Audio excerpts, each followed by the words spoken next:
La suite du Grand Journal à écouter sur l'application Radio J, téléchargeable gratuitement sur l'App Store et Google Play. Place maintenant à l'entretien de cette édition. Jacques Benilouche, bonjour. Bonjour à vous et merci aux d'avoir auditeurs. accepté notre invitation et d'être avec nous Avec plaisir. en studio cet après-midi. Vous êtes journaliste indépendant en Israël. Vous dirigez le blog Temps et Contre-temps. On revient avec vous, Jacques Benilouche, sur la formation officielle hier d'un nouveau gouvernement en Israël. En quoi cette coalition Bennett-Lapid est selon vous historique? Est-ce d'abord et avant tout parce qu'elle marque le retrait d'une certaine manière de Benyamin Netanyahou après 12 ans d'exercice du pouvoir à la résidence Balfour comme Premier ministre de l'État hébreu? Alors ça, c'est effectivement un des cas qu'on peut souligner, puisque c'est la disparition après 12 années de, je dirais, de gouvernance sans partage. Vous savez, les ministres étaient des pantins, c'était des marionnettes. Chaque fois qu'un ministre pouvait avoir une idée, on le mettait à l'écart. On le mettait à l'écart. Vous avez de très grosses pointures au Likoud qu'on n'a pas pris parce que c'était des gens dangereux. Ils nivelaient le gouvernement vers le bas. Donc, ce que je pense, c'est effectivement que ce gouvernement, le gouvernement qui le remplace, sera différent. Alors, on lui prédit une durée de vie très limitée. Moi, je ne suis pas d'accord avec ces analyses. Pour quelle raison? Pardon. Je ne suis pas d'accord pour 3 raisons que je vais vous donner. Premièrement, l'équipe de Bennett-Lapid a donné des grands postes à tous leurs concurrents, entre guillemets.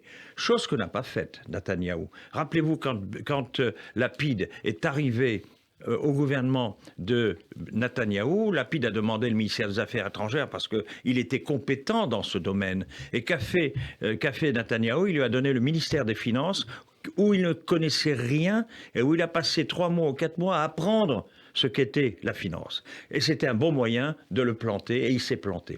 Donc ce que je veux dire, c'est que cette équipe aujourd'hui a donné à tous les concurrents, je dirais, des postes très importants. Chacun a eu le poste qu'il voulait. En rapport avec leurs compétences. Avec leur désir aussi, parce qu'ils peuvent ne pas avoir des compétences, mais ils avaient le désir. Quand vous avez le ministère de la Justice qui est donné à Gideon Sa'ar, c'est parce que lui l'a demandé. Quand vous avez le ministère des Finances qui a été donné à Lieberman, c'est parce que lui a dit je rentre que si vous me donnez le ministère des Finances. Alors tout le monde le raille. Comment Lieberman, un ancien videur de boîte, est ministre des Finances? C'est pas vrai. Il a des diplômes universitaires. On oublie qu'il a des diplômes universitaires et que s'il a été videur, c'est pendant qu'il était étudiant qu'il fallait gagner sa vie. Et Gideon Sa'ar est diplômé d'études de droit.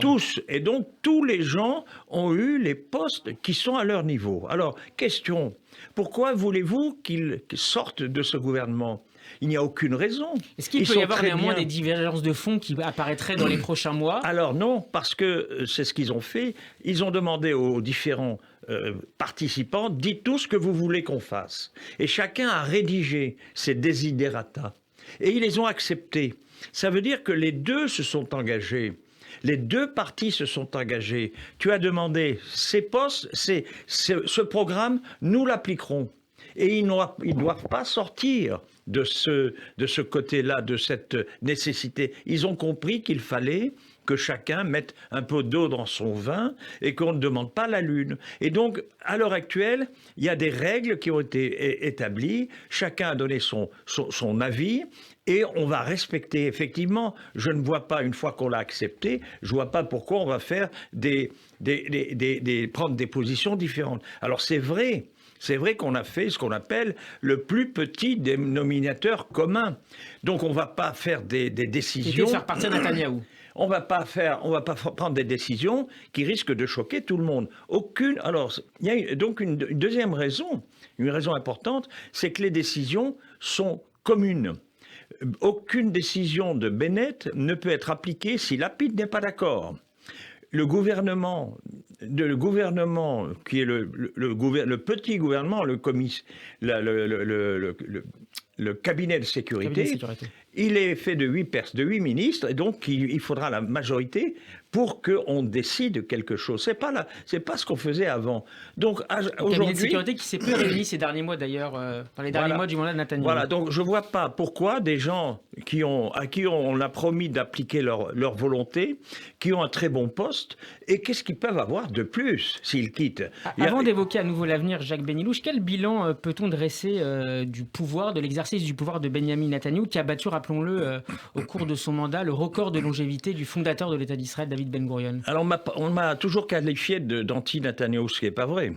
J'ai toujours approuvé sa politique sécuritaire. J'ai trouvé qu'il avait une très bonne politique sécuritaire et qu'il avait appliqué avec intelligence ses capacités à cette politique sécuritaire. Là où je suis en opposition, et c'est, j'espère, ce que va peut-être changer le gouvernement, c'est sur la politique économique. Bon, alors on dit effectivement Israël est très fort avec ses start-up, mais il faut savoir que les start-up occupent 10% de la population. 10%, je dirais, des salariés. Il y a 90% d'Israéliens qui ne vivent pas des start-up. Alors on met en avant les start-up. Mais on oublie le croisement des inégalités au cours Et donc on a une population qui a une grande population qui est en difficulté. On ne meurt pas de faim en Israël. On mange à sa faim, mais on ne peut pas se payer quelques luxes. Quand un couple est marié, il a envie une fois par mois d'aller au restaurant, une fois par an d'aller prendre 3 jours de vacances. Et ça n'est pas possible. Et donc, c'est pour ça que... Et puis, il y a un facteur dont on ne parle pas beaucoup, et c'est ce qui me choque. Netanyahou a vendu les bijoux de la famille aux Chinois.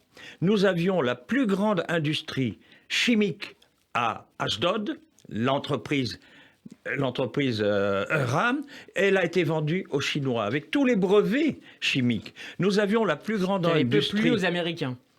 Plutôt aux Chinois. Est-ce qu'il y avait peu plus aux Américains? Exactement. On a vendu l'entreprise qui appartenait à l'industrie laitière, c'est-à-dire toute la partie laitière qui a été créée par les anciens du kibbutzim, et on a vendu Tnuva aux Chinois, ce qui a fait que 2 mois plus tard, on a eu des problèmes, on a manqué de beurre en Israël. C'est le comble.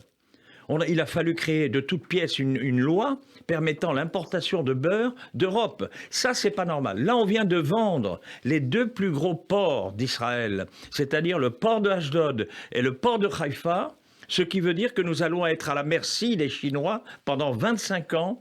Et les Américains ne sont pas contents. D'ailleurs, ils ont dit on n'enverra plus nos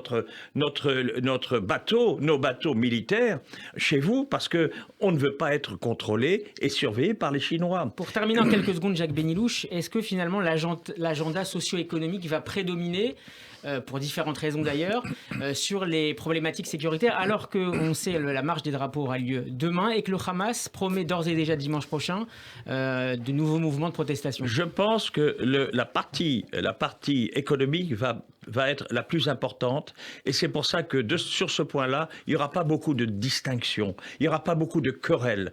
On sait aujourd'hui que toutes ces parties-là sont d'abord pour résoudre les problèmes économiques. Et ils mettent les questions, c'est vrai, palestiniennes au second rang, ils mettent les questions politiques au second rang, et c'est pour ça que moi je pense, nous verrons certainement dans 2 ans, et bien vous verrez que ce gouvernement aura une vie longue et que peut-être, pour la première fois, on arrivera à tenir une mandature entière avec un gouvernement qui aura été. Moi, je suis un optimiste. Eh bien, voilà. Alors, pour ceux qui pleurent, effectivement, l'ancien gouvernement, eh bien, il faudra bien que la démocratie fonctionne.